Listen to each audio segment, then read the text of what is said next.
I have the sign-in sheet. Everybody, if you want to fill it out for Shauna, send it around. Everybody gets credit for today. Which is that one.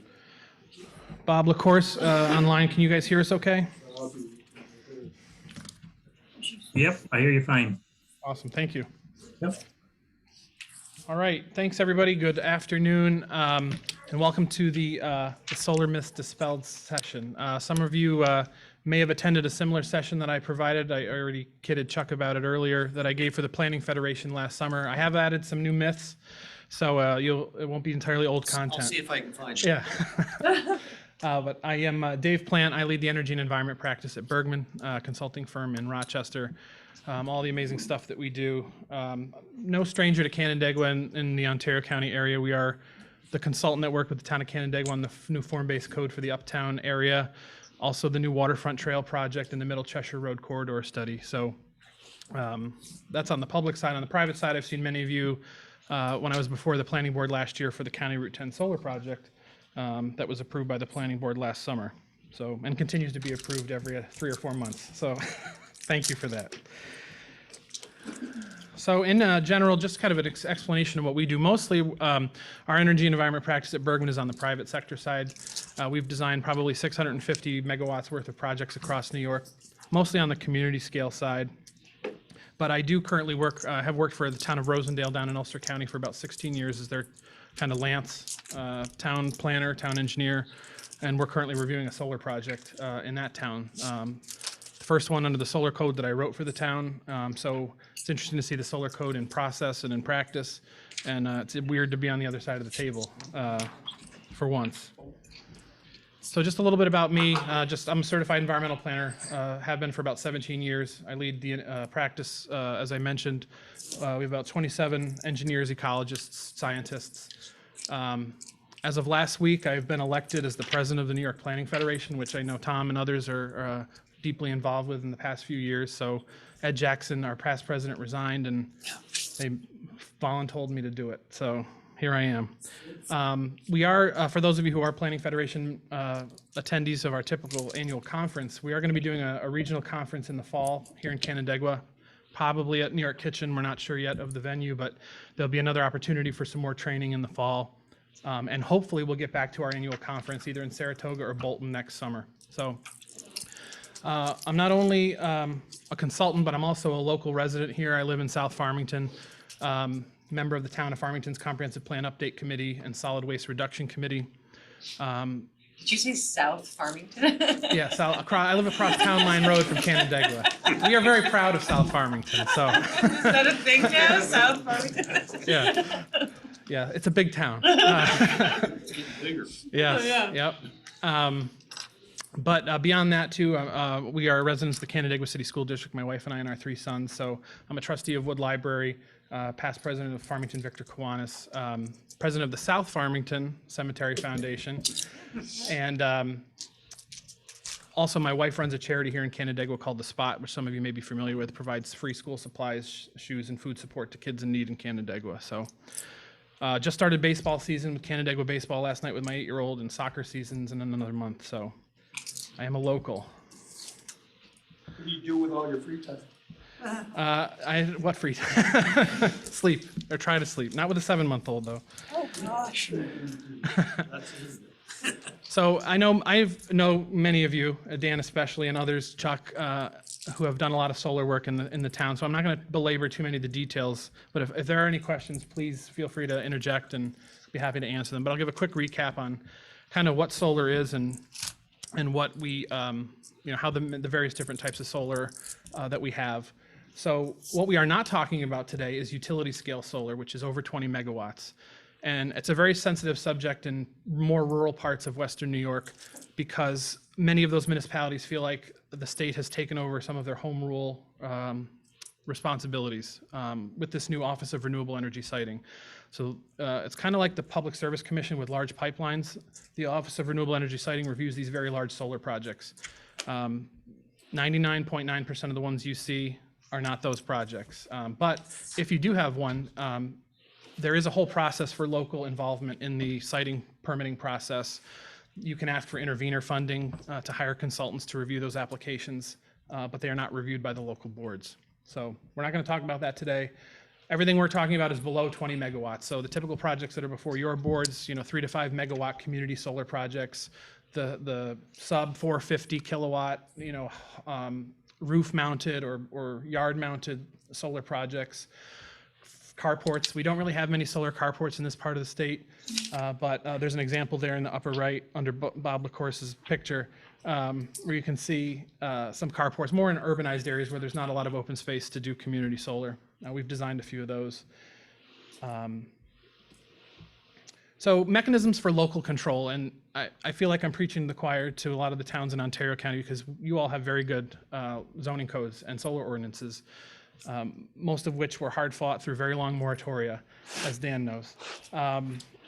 So comprehensive plan is the first stop, and we went through this on the Town of Farmington Comprehensive Plan Committee, is really if this is something your municipality wants to support, you need to lay the framework for it in your comprehensive plan.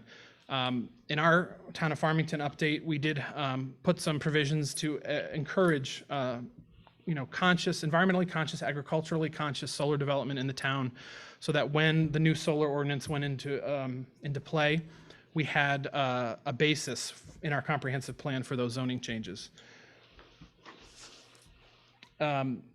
The updates do address our new goals for renewable energy, and we'll get to that in another slide as far as what the state's goals are for renewable energy between now and 2030.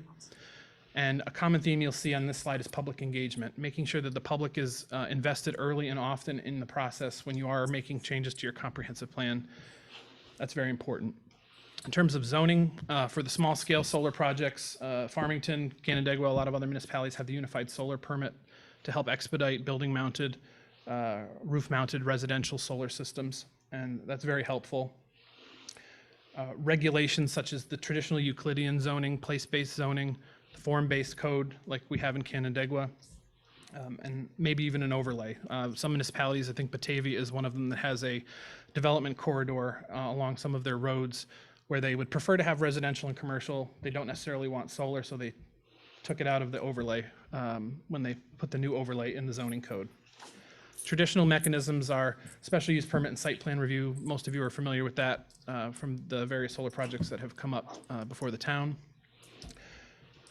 The solar ordinance, and I have a slide on this next. The solar ordinance is critical to clearly communicating what the town or the municipality wants to see in an application from a solar developer. That's what the applicant and their consultant team is looking at. And obviously that's colored by what planning board members, zoning board members bring to the table during the various meetings. But that's the first stop. Variances, use and area are usually less common. Area more so than use variance. I'm not a lawyer, but there are case law decisions recently where solar projects are held to a lesser standard as a public utility than a traditional use that would require a use variance with the various tests that you must satisfy during the use variance review.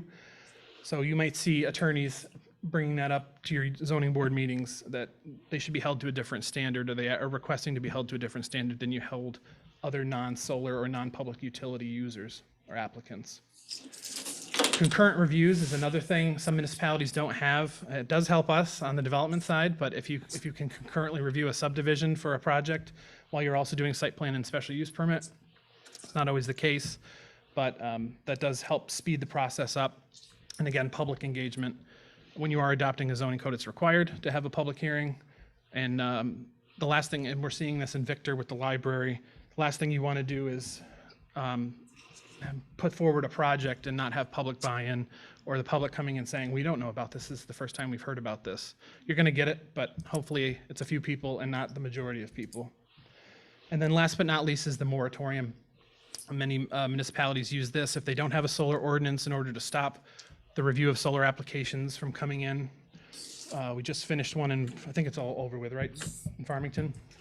So that Farmington could update the solar ordinance based on various things that we went through during the Yellow Mills project, so that future projects that do decide to come into Farmington will use those lessons learned as they come before the town of Farmington.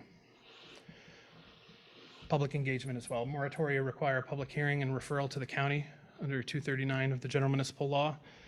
Unless you have a county, I don't think Ontario County is one, but where you have a list of waivers of things that you're not required to refer. Various counties do have that, but even when you're updating a moratorium, you're supposed to, or extending a moratorium, you should have those public hearings and referrals of the local law that you're going to send into DOS. Excuse me, Dave, are you sharing your screen for the couple of us that are watching virtually? Yeah, it says we are screen sharing right now. Ah, okay. I just have your opening slide and not the slideshow format, but okay. Yeah, Sean set it up. Let's see. I'll try and go back in. Let me see. Any better? Yep, I see mechanisms for local control. Okay. Perfect. All right. Thank you for letting me know. So solar ordinance necessities, these are things that are in really good solar ordinances like Farmington and Canandaigua and other, and I keep picking on you because I deal with your codes all the time. So sorry about that, but I'm sure you other municipalities that are here have really great solar codes. But really necessities that should be in the solar code. The most important is to clearly state what the allowable zoning districts are. You'd be surprised, many municipalities aren't very clear on that, and they don't really put it in their zoning, the solar ordinance when they have it. So that's obviously the most important thing. I know it's preaching to the choir here, but clear definition of terms too is very important. You want to make sure the applicants understand what is a type 1 solar system, what is a type 2 solar system, what is a type 3, all usually based on the amount of megawatts that it generates. So you want to make sure you're clear on definitions because it does get to the word level sometimes, whether it's with agricultural soils or tree clearing. We're working on a project in Dansville right now, and the way that they worded their solar ordinance was that if you have trees on your property, you're not allowed to put a solar project on it, even if the project is 500 feet from the forest. Come on. So they're making the project go through a subdivision to subdivide the forested part out so that the project can be developed on the field. They didn't realize that when they wrote it, but that's how it now has to be interpreted by the town attorney, or the village attorney, excuse me, and by us on the applicant team. So words are important, and the way they're interpreted is important. Setbacks, lot coverage, height, they're a little different from your typical building setbacks, lot coverages, and heights. Good solar ordinances will, limit panel height. Obviously, you don't want the underlying zoning of 30 feet to be your maximum height for your solar panels because you're going to run into some issues. Not that they make them that tall, but lot coverage too.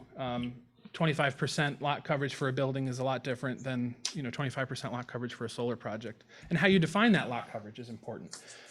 Some municipalities define it as within the area within the fence of the solar project. Some define it only as the panels. Some define it as everything: the road, the panels, the fence, any type of improvements that you're putting that are associated with the solar project. Natural resource impacts are important.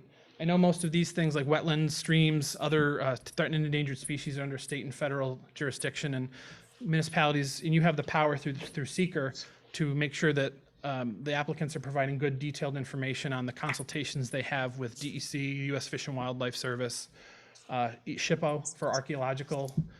One thing that I'm not sure if folks are aware of is there's a new requirement with the State Historic Preservation Office now. Any solar project that's over 20 acres has to do what's called the Zone of Visibility Impact Assessment, basically a visual impact assessment to see what the impacts of that project are on historic resources, buildings in the area. And so it's a very detailed study that has to be done. And basically, can you see it from the historic courthouse or the historic, Susan B. Anthony House or something like that? Because they're looking at preserving the viewshed of these historic resources. So 20 acres or more is the threshold that SHPO sets. Agricultural impacts is a big thing.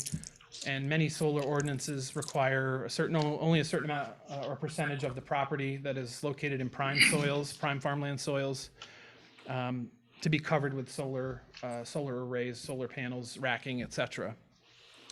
So that's a big one. And even again, a good example of where words matter is a lot of codes say prime farmland, but there's prime farmland if drained. There's prime farmland if it's prime. There's areas or soils of statewide importance. Sometimes those aren't covered in these ordinances. So if it's prime farmland if drained, it's really not prime. It's kind of mucky, may not be a wetland, may be a good spot for solar, but again, words matter in the definition section. So obviously there's a lot of other things that the ordinance needs to cover: fencing, signage, visual impact that we kind of talked about. glare, stormwater is a big one that we'll talk about in a couple slides. Access, utility placement, operation and maintenance is a big one. So I think a lot of the codes have a requirement to provide an operation and maintenance plan as far as how the site will be operated and maintained before, during, and after construction. Schedule, we when we went before Chuck and the planning board, who are the stakeholders, everybody that needs to be contacted, how many times a year are you mowing or plowing? All that type of stuff should be illustrated in that operation and maintenance plan. Safety is another big one we just talked about yesterday in Farmington. How are EMS, fire, how are they going to get into your site to help somebody? My answer is always Mercy Flight can lower a hoist. We don't need to get an ATV or a truck in the back. But the amount of times they fly over my house, I know they're going to be able to get to me if something happens. But that's a big one. And then decommissioning plan and surety is another big one that's usually in a lot of solar ordinances. Make sure that the solar developers are providing that decommissioning plan. Make sure that they're providing an estimate as far as what the cost will be in 30 to 35 years to take the system down. Make sure that they're paying for it, that the town's not on the hook. And I'll get into that in the myths in a little bit too. But the developer should be paying for that bond or providing that bond in future dollars, not in today's dollars, because it could be a whole lot more expensive in the future. It could be a whole lot less expensive in the future. You want to cover that in 2052 dollars, and then also provide provisions for updating that bond every 3 to 5 years, or 1 to 2 years, whatever is in your code, to make sure that that cost is still adequate. And then batteries, battery storage, and this is the future. This is coming. It's not. I think I looked at the Farmington code, and we don't have any provisions in there right now for battery storage.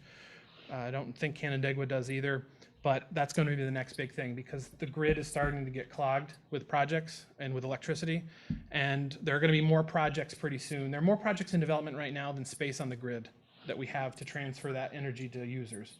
So we're going to need to put battery storage on more of these project sites, and that's a whole other litany of concerns we're not going to get into today, but how those are sited on a project, how far should they be from wetlands, do you have secondary containment, all these things that need to be considered. So get to work, comprehensive plan, update committees and zoning committees. Yes? Is that batteries for the future, or is that batteries that are being used currently? There are projects right now that are being developed with battery storage across the state. Yep. And so they'll build it, and then any power that they can't send out on the grid, they'll store on site. And then when there's a low time at night, or if there's a high usage period with air conditioners or that type of stuff, then they'll be able to send the power out from the batteries. These aren't batteries; these are like shipping containers size things. So yes, thank you for that. So local permit review process. So typically, it's a 4 to 6 month process. And I put an asterisk there for Dan, unless you are Farmington, then it's 3 years. But but there's a whole list of reasons for that. But typically we've seen 4 to 6 months, and that's what we went through in Canandaigua, and we've gone through in a number of other municipalities. But from pre-application, going and introducing the project to the municipality, doing the seeker process, the project review process, referring it to the county planning board, having your public hearing, it's about 4 to 6 months. And in the background, the applicants are typically trying to get wetland permits, doing the stormwater permitting with DEC, making sure the threatened endangered species issues are taken care of. I think we're entering month 7 right now for a project in Seneca County where we're doing raptor monitoring for northern harrier and short-eared owls. And that will probably end up killing that project because they're using the property for breeding and for nesting and for feeding and stuff. So that's stuff you want to kind of learn during the process before you really get too far and too much money spent, is what are the project killers going to be. So the what and the whys from a developer's perspective, and I know sometimes when developers present to your boards, there are questions like, why are you doing this? Why on this property? Why here in our town? So the big answer is climate change. And it's a big issue, and it's an issue. It's a real thing, and it's happening right now. And just 70 degrees in Farmington last week, snowed Sunday or yesterday, and 82 degrees on Sunday. So things are changing. And so the government of the state of New York back in 2019 started the process of developing this the CLCPA, the Climate Leadership and Community Protection Act, on how are we going to lay a roadmap, a framework to getting to all of our electricity renewably sourced. And so they set an initial goal of 6 gigawatts by 2025, and we're already there pretty much in 2022. And so last week or 2 weeks ago, NYSERDA came out with another announcement. We're going to kick the can. We're going to say 10 gigawatts now by 2030. So that solar roadmap is now out. I haven't had a chance to get into it very deeply, but it really lays out the framework for how the government intends to incentivize solar development or renewable development, not just solar, but wind, hydro, other forms of geothermal, other types of renewable solar energy or renewable energy across the state of New York. So when I did this presentation in July for the Planning Federation, I had a different map up. And so I figured out I want to check and see what the numbers are. How many commercial projects are there in the state of New York in terms of community solar? And so we're about 3,600 megawatts worth of projects that are built and tied in right now. I highlighted Ontario County. We're at the lower end. We're about 39 megawatts. And there's a variety of reasons for that. We'll talk about pilots, farmland, other things that kind of weigh against developing projects in this county. But we're there. We're climbing. Every year we're getting more and more. I think last year it was at 2,600 megawatts in July. So it's going up pretty quick. That's being helped by a lot of the 20, 25, 50, 100 megawatt mega projects that you've seen. I think there's one in Mount Morris, one in Bergen, a couple other places around the area that are regulated by ORES. Community solar itself, the typical projects that you'll see is really a subscription-based project, 3 to 5 megawatts, where a local landowner can subscribe to a solar project, get credits on their utility bill. I'm a subscriber, and my discount is about 10%. I do get 2 bills currently. New York State's hopefully working on that in a unified billing system so that you're not paying I'm not paying this solar developer and paying RG&E. Hopefully they're gonna fix that, but about 10% discount. So as soon as the Farmington one's built, I'm gonna switch my subscription to that one. Keep the power local. So we talked about this 2 to 5 megawatts. Traditionally, they're about 30 to 40 acres in size in total. Panel types, there used to be a lot of fixed tilt panel projects where the panels don't move. More and more based on panel availability and the state of the supply chain crunch that we're currently in globally is requiring a lot of projects to go to fixed or tracker systems. So the panels move with the sun as the day goes on, which is pretty neat to see. But it brings a whole other host of potential questions. I think we ran into this in the Canandaigua project. Will we hear the motors when the panels turn? Will that create glare for different people at different parts of the day? Different considerations that boards need to think about and ask those questions from developers. Generally, those projects are subscribed to by residents. They do have blocks for commercial off-takers, school districts, factories. They can allocate a certain block of the credits to go to those types of entities, but still keep a good chunk of the credits for local residents. Generally, they try to keep the credits local, but they are open to anybody to subscribe to in the utility territory, the RG&E territory here.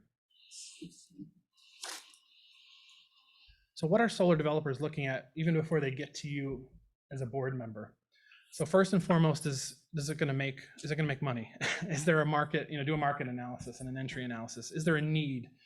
Are there 17 other projects tied into the grid in your municipality? Or is there a real need for renewable energy? What does the tax structure look like? Are pilots allowed payments in lieu of taxes? All that stuff the financial stuff gets crunched first. And then we find landowners, our developers find landowners that are willing. Do you have a project that's big enough? And most importantly, grid availability and proximity. And again, that's something I'm going to get into a little later, but very few people, people always ask, why do you need to put it on this property? Why can't you put it on the old landfill or on the old airport? And it's not that simple because the infrastructure needs to be there. You have to have 3-phase power lines close to the project site. And the farther away you get from those lines, the cost goes exponentially up from RG&E to be able to tie into the grid. And it's very expensive. It can be millions of dollars. And then that will sink a project before it even gets to, feasibility from a land use perspective. We get brought in to help them with the site-specific characteristic analysis, doing wetland delineations, threatened and endangered species assessments, historic resources assessments, topographic surveys, boundary surveys. One thing that we typically don't do a lot of, but we're starting to do more is, we get questions from planning boards about steep slope sites. And some developers will say, we can put solar on anything, but when they get to the racking manufacturer and they need to have the tolerance, for bending the motors for the tracking systems or bending the racking around topography, it can get quite challenging. And so they may have spent millions of dollars on developing a project only to find out that they can't get the racking to work on the site because of the hill. So they have to go back to the town or back to DEC and say, we need to grade this site because there's certain spots that are too hummocky, too steep, and it can extend a project. Is there a path to permitting? Does a town have a solar ordinance? Are they solar friendly? Is there a moratorium in place? That's a consideration that developers will go under. And then all of this is a significant amount of time before an application is submitted. So we talked about the 4 to 6 months previously, but there's probably another 6 to 8 to 12 months beforehand of all of those studies that we typically do in order to provide, the detailed plan set and supporting documentation that you see when you review a project and begin a seeker review on an application. All right, so what community solar is not? So when I was asked to put this together for Planning Federation, they wanted a semi-humorous, as humorous as solar can be, kind of analysis of what are things that we hear, literal things that we hear as consultants and developers from planning boards and zoning boards across the state that make us scratch our heads. And I've never heard this from any of you, so doesn't include any of you, so your present company excluded. But first one I just like to throw in there, solar would kill all the birds and bats with super concentrated sun rays. And we've heard this. It's not the Death Star, but it's false, obviously. But it does come from a grain of truth. And if any of you have ever visited the Southwest or the desert in Arizona, they have what's called like a concentrated solar mirror factory or system, and it's an array of mirrors that heats a ball of oil or water, superheats it, and that turns the turbines. The heating of the boiling of the water, the boiling of the oil turns the turbines and generates electricity. That's not anywhere in New York, but I've been asked this, and so the local board solution, I put in local board solutions, make tinfoil on the roof of town hall, or use by right in your zoning code, and put tinfoil hats on during your meetings. So so this is a big one. Solar is a permanent and irretrievable loss of agricultural land. And that's, the first type of property that developers are going to entertain are big, flat, open farm fields. It's easy to develop. There's not a lot of grading that needs to be done.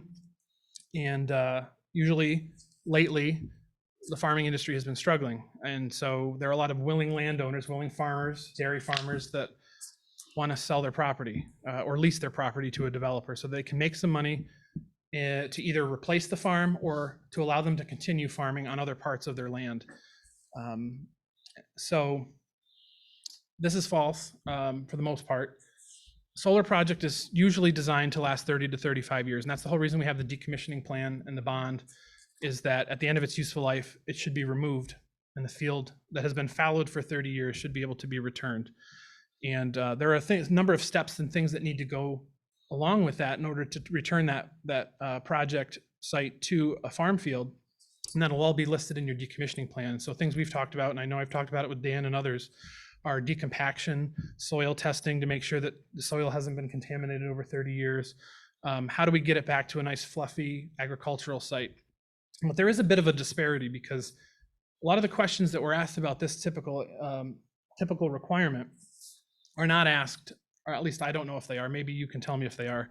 If you ask these questions of residential subdivision developers, because those are permanent uses. And I know I live in Auburn Meadows, and we used to be a farm field, and now we're a sprawling, beautiful, beautiful residential community. But it's never going to go back to a farm field. And I'm hoping across the street in Canandaigua that stays farm field, that I can look out at for a long time. But these decommissioning plans and projects, are required to adhere to the New York State Department of Ag and Markets guidelines for solar ag mitigation. And making that part of your decommissioning plan is also imperative. Make the developer sign that document that they will adhere to those requirements. They will do environmental monitoring during construction to make sure that the contractors are not adversely impacting the agricultural soils to a point where it does become irretrievable to return it back to farmland. Because I know you all work with contractors and they're always looking to maximize their bottom line and cut corners usually where they can. So it's important to hold them to those requirements. So local board solutions, ensure the code requires, like I mentioned, that ag and market guidelines, those guidelines to be followed and included in your decommissioning plans. And then during construction or even before construction, use of pollinator-friendly seed mixes, make sure those are proposed. See if they'll provide an agrivoltaic is the new buzzword, agrivoltaic, which is farm and solar. Provide an agrivoltaic plan on how agriculture can continue to be done on a project site. So whether it's through bees, whether it's through sheep, doing the grazing as part of the operation and maintenance.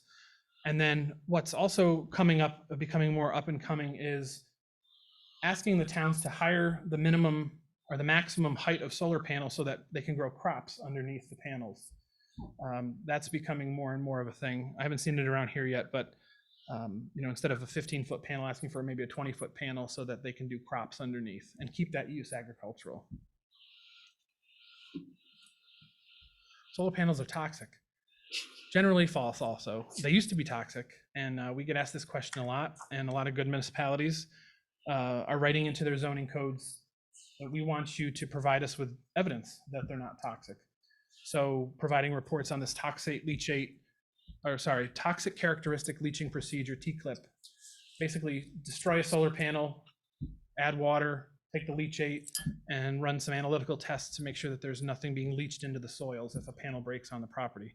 We did this in Farmington. We've done it in a number of other projects, just to provide some peace of mind that there won't be any toxicity from a solar project. Developers are typically remotely monitoring these projects, so they'll know instantly if a panel breaks or comes offline, and that should also be in the operation and maintenance plan, is when those alarms are triggered, what is the timing for getting a staff person to come out to fix that issue? Is the land going to be, is the gravel driveway going to be plowed so that those panels can be fixed? What is the procedure for putting damaged panels? Where are you going to put the damaged panels when you're fixing the project? You can't just leave them out in front of the property. You have to make sure that they're disposed of appropriately or recycled. So insert code language into the zoning changes to require that. And then while it's required for the in the ag and markets guidelines, it's not generally required for non-ag properties. Is pre-construction and post-construction or post-decommissioning soil testing to kind of see what is your baseline for the soil, if they could be contaminated already, and the solar developers in the town, they don't want the developer to be responsible for that because of the farmer, throwing out mercury-laden sewage on the project site for 30 years. Those are things that, we'll see. So get a good baseline, do some periodic monitoring during construction, and then when it comes time for decommissioning, compare those to the baseline and make sure that everything is copacetic. Solar produces glare. Generally false, but used to be more true. Every photon of electricity or energy from the sun that bounces off a solar panel is $1 or 5 cents or 30 cents lost. So the solar developers with the panel developers are really getting better and better at absorption of that light energy to capture that money. It's lost money. So they want to try and eliminate glare as much as possible. Most solar panels possess right now a glare or kind of a surface that's akin to a pond, the top of a pond on a calm day. So things that you have in your codes and we typically employ are vegetative screening, glare analyses. There are certified glare analysts that can provide those reports if it's required in your code or requested by the planning board as part of seeker. But making sure that documentation is in place. And then another thing that's not typically considered that we see a lot of, not our clients, but other applicants coming to boards for, is shade clearing later on. So trees grow, They don't always factor that into the helioscope analysis or the analysis that solar developers do to figure out what their systems are going to generate in terms of electricity. So you, as a planning board, you as town officials want to know what is the plan for trimming trees around the property, because they're going to need to continually trim those to eliminate shade on the panels, usually to the east, the south, and the west, when the sun shines here in New York. Solar panels and inverters are allowed. So I know this was a discussion that we had in Canandaigua, and I think, I don't know if it was Bob or others on the planning board, I would always push back and say, well, this site is next to the speedway, and that's a big noisemaker most of the year. So we would say you're never going to hear the inverters, you're never going to hear the tracking panels, especially on Fridays. But it's a relevant question and concern, because while that site is not generally populated with residences around it, there are going to be sites that are. And so you want to make sure that you're a good steward for those neighbors in terms of noise pollution. And so making sure that your codes include provisions for specification sheets for your inverters and your panels, the panel motors, understanding what those decibels are up front, and then how that noise attenuates and gets less as you move away from the source of the noise. Those are all discussions you want to have with the developer during the application process. And we've prepared figures as part of our site plan sets that shows that, what are the distances, what are the decibel levels that you're going to encounter, what's this person lives 1,000 feet away, what will their decibel readings be? And that's stuff that, is common to ask, especially under seeker from an applicant. Generally though, most of the inverters, which turn the DC power from the sun to alternating current that we use on the grid, are low, 69 decibels, which is around a little less than a vacuum cleaner or a refrigerator. But you want to have that information up front, and usually they comply with the local noise ordinances. I haven't found a very loud inverter or panel yet that doesn't. Solar panels create more concentrated stormwater erosion and runoff. Generally false, but again, it does happen if you're not designing a site properly. For the most part, DEC came out probably 4 years ago now with a memo on how municipalities, MS4s, and the DEC themselves consider stormwater coming off of solar projects. And they have created basically two scenarios that stormwater officers and the DEC people and engineers that are preparing SWIPs need to go through to make sure that these projects comply with. Scenario one is, you have panels, there's really no impervious surface like an equipment pad for your equipment, your electrical equipment. The road is a pervious gravel road, so it's not, a paved road that would need to be treated with a stormwater basin.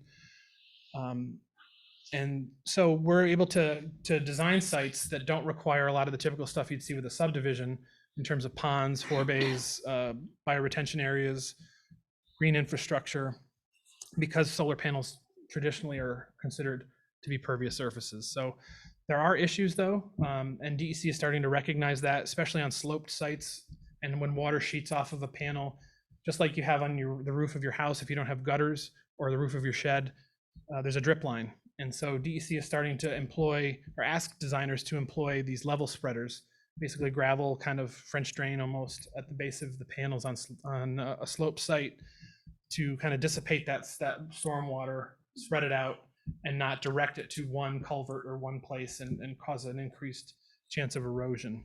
So a lot of, because this is more of a newer technology, and you can kind of see the French drain under Bob's picture again, but for the level spreaders, but obviously most codes don't address this right now.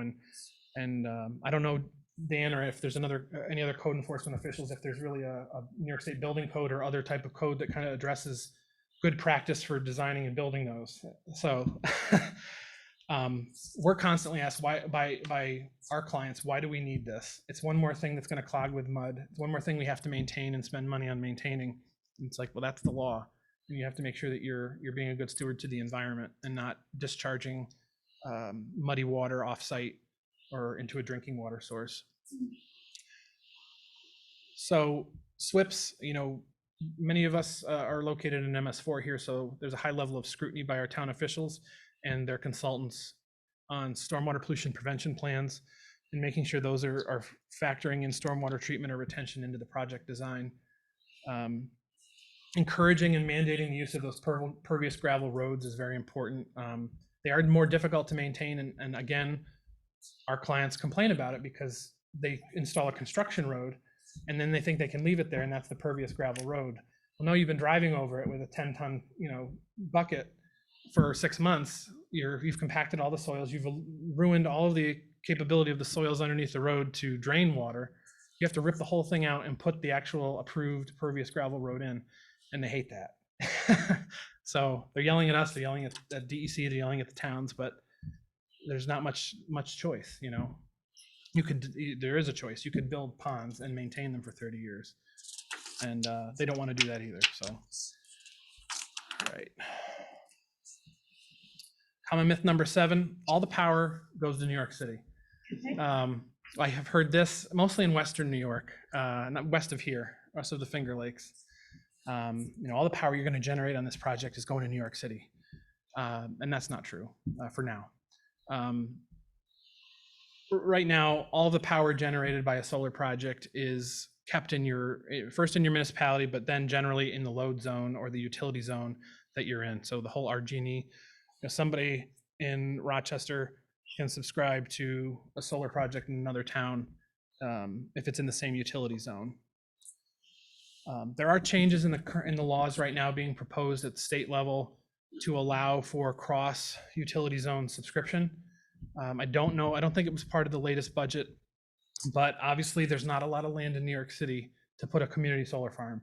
And so at some point, the 8 million people there are going to need to have access. And it's not necessarily probably going to be so much access to our projects upstate, but you may have seen, I think it was last week, New York State government announced the Clean Path Power Transmission Corridor project, which will mostly bring hydropower and large-scale solar that's being built way up north in by Malone and Messina and that part of New York down into the city. So they're going to be building some very, very big power lines, upgrading a lot of system power lines between New York City and the capital region to bring some of that power to the city. So local board solution for this is really, again, encourage the developers to really have a good public outreach plan, to talk to local residents, inform them of any discounts that they may get on their supply from subscribing to the project. What is the benefit to the town? Those are things you need to ask up front beyond a host community benefit agreement or a pilot, or what are the residents, especially the ones that are around the project site, how are they going to benefit from the project? All right, our common myth 8, our municipality will be left holding the bag for the defunct project if something happens. So in good communities, this is false, because as we talked about earlier, you've already required a decommissioning plan, you've already required that surety bond, so you shouldn't be left with the bag. And making sure that those pieces are in place even before a shovel goes into the ground to build the project is imperative. So encourage, and again, most of your codes have this already, require the decommissioning plan in future dollars to be submitted as part of the application process. Ensure that the surety bond is in place before local permits are issued, or right thereabout. And then another big thing is to make sure that your decommissioning plan does not include credit for salvage material. So some of the developers are saying, wow, I have all this steel, I can go and sell it and get a big chunk of change for it. That should not be part of the decommissioning estimate. Because you don't know what steel prices are going to be in 30 years. So you don't want to count on that, on you as a municipality being able to salvage that and recoup the winnings. You want to make sure that the prices are covered up front and no salvage costs are taken into consideration. So a couple new myths. A solar project can go anywhere. Why do you need to build it in that farm, field, forest, etc.? And we touched on this a little bit before. Here's a map around Town Hall right here. And I think we met Chuck and others in the Canandaigua area will be familiar with a project we initially were thinking of near Miss Policini's property on the south side of 5 and 20. And there was a lot of capacity. And so there's a whole map, the whole GIS system on NYSERDA's website that you can go into and see what capacity the lines are on your property or in front of your property or near an applicant's property. What's the capacity? There's a lot of speculation going on right now. So a lot of solar developers are buying or leasing land just to submit an interconnection application to hold those 3 megawatts or 5 megawatts that might be free on that power line with the utility. They may never develop it. It might not be in a zoning district that they can develop it. It might be full of wetlands. They don't care. They want to hold that spot in the queue for those 3 megawatts. So when you go into the website, you'll be able to see how much is left on that power line that future projects can go into. And so that's a typical question we'll get from, or somebody will say on a planning board, well, we allow this project, they're going to be all over the place. And you can say, well, no, this line is almost full. This is probably the last project in the town that's going to be built, unless they substantially upgrade the infrastructure, which is millions and millions and millions of dollars. So most zoning codes don't take hosting capacity maps like this into consideration. And so what you see is you come up with a zoning map where solar is allowed in various parts of the town, but it has nothing to do with these maps or what the actual infrastructure is. And so you may have your industrial zone or agricultural zone allows solar, but there's no power lines for 5 miles. So that's great, but you basically zoned out solar in your entire town because of these reasons. And so that also helps the case during a use variance hearing when a developer will come in and say, well, you created the zoning ordinance and it has nothing to do with what's really happening in our electric grid.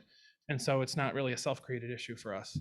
So that's something to be prepared for, but should be considered when you're developing your zoning maps or changes to your zoning, is take a look at hosting capacity and think about potential future upgrades to these lines in the future when thinking about solar development as time goes on. All right, common myth number 10, I'm not going to spend too much time on because I'm not a financial person, but this is a big issue in Ontario County and Canandaigua and other parts of and probably part of the reason why we don't have a ton of solar development here is a lot of our towns, a lot of our municipalities will not entertain a payment in lieu of taxes for solar development. So many of you, I'm sure, are familiar with what a payment in lieu of tax. Anybody not familiar with what a pilot is? All right, I don't want to go into too much detail if you all know what it is, but this is the reason why that project on 5 and 20 is not going forward. The town and the county, not so much the school district, but various entities that are taxing entities in the municipality or in the county will not entertain a payment in lieu of taxes. And so a lot of developers are counting on that in their financial model to make the project work financially, in addition to any money they get from NYSERDA or from what other various funding sources they may have for a project. So this can kill a project pretty quickly. Generally, and again, I'm not a financial person, but generally pilots will provide more money to the municipality than the land as a fallow agriculture. If you're at agricultural property, you're probably paying none, if any, taxes under the ag exemptions that the landowner has. So usually it's going to be more tax revenue, but pilots are typically a 15-year thing, and they can have escalation clauses in them. So you pay 15% a year, or pay whatever that percentage is a year for 15 years, and you can have an escalation every year. It goes up 2% or 3% until at year 15, it's assessed at whatever that full market value is for solar. I think it's like $1 million a megawatt is the assessment. The state of New York and the local assessors are really trying to wrap their head around the new law on how do you assess a solar project. And they finally released some guidance this year, and towns and villages are really trying to wrap their head around that going forward. So if there's more information you might have on that, I can find out for you, but just want to make that point there. So any pilots or any language you put in your solar code that talks about pilots should take into consideration that new assessment procedure by New York State and the local assessors. All right, those are the myths I have for today. So what's coming up next? I know we're almost out of time, another couple minutes. What's coming up next? What are things you should be considering in your comp plan amendments and your zoning amendments? Trackers, those are happening now. They've been happening for the past 2 years. but not many zoning codes really address trackers. They address heights for fixed tilt, which are generally lower. They're shorter than tracker panels, and the tracker panels move. So make sure that your zoning code and comp plan are taking all types of panels into consideration. Battery storage, we talked about. No codes really address that right now. That's something that you should really try and get ahead of the curve on this, so that you're not holding, not that you are doing this, but it'll hold up projects. If you have to go into moratorium to address it in the future. So be proactive. Think about adding it into codes now. Balancing agrivoltaics, as we talked about earlier, making sure panel heights, if you want to encourage agrivoltaic activities on a property, maybe give some flexibility to panel heights so that they can grow crops under the panels, but also understanding what your prime soil prohibitions are. 20%, 50%, you can't exceed certain percentages on your property. Working with applicants to try and move projects on a project site based on where prime soils may be if you're really concerned about that. State and federal wetland law changes. So the definition of a wetland changes every 6 months, and based on who's in the office in Washington, D.C. So 5 minutes. So that's always changing. What a wetland is today may be different in 6 months. And so we're continually having to do redelineations of projects based on the new federal laws. The DEC in the governor's budget last week or 2 weeks ago is now taking jurisdiction over wetlands 7.4 acres and larger. So no more 12.4 acres. DEC now has jurisdiction, or will in January 1st of 2025, over any wetland 7.4 acres or larger, or anything that's smaller that's of unique local significance as defined by the regulations. So there's a whole litany of things. You're in a floodplain of a stream, or there's a threatened or endangered species that lives in the wetland. DEC is going to be permitting a lot more of these projects because of that lower wetland threshold. Floating solar is another big thing. There's a big pilot project going on back where in the capital region in the city of Cohoes, where they're using a reservoir to put in a floating solar project. I don't think it's going to happen on Canandaigua Lake, but maybe in some stormwater basins. I don't know, but obviously zoning codes don't really address this. Can we put a floating solar array in our stormwater basin? Can we put it in our pond at our house instead of putting it on our roof? These are things you might get asked, and we don't have code for it right now. Trying to facilitate in your codes using brownfields and landfills for solar is a big thing. Right now, for a lot of the brownfield and landfills, they're type 2 actions under seeker, so they're not even subject to seeker review if they meet a certain criteria. They're not on historic building, they're not, on a threatened and endangered species habitat. But those take a lot less time to permit, 2 to 3 months, because you're not going through the whole coordinated seeker review with other involved agencies. But really trying to facilitate the use of those properties first before the developers have to go to an ag field or go to a forest to build these projects. And then, as I mentioned earlier, DEC is putting additional scrutiny on stormwater issues, as well as DOT. So we've been having a number of projects, even if they're a mile from a DOT road, the DOT is asking to review our plans because of a molecule of water may make it downhill to their right of way, and they want to make sure we're not going to have an adverse impact on their state highway. That's something we ran into down in Plante and Steuben County. So DEC and DEC is asking to review more SWIPs for solar projects when we send in the NOI to DEC for review. So there's a picture of the battery. I did have a picture of the battery storage units, but very similar to all of our self-storage units we have in our county. But screening is obviously a big thing for battery storage as well when battery storage code is written. So that's it. We ended right on time. So we have probably 2 or 3 minutes for questions. I have a question about the batteries.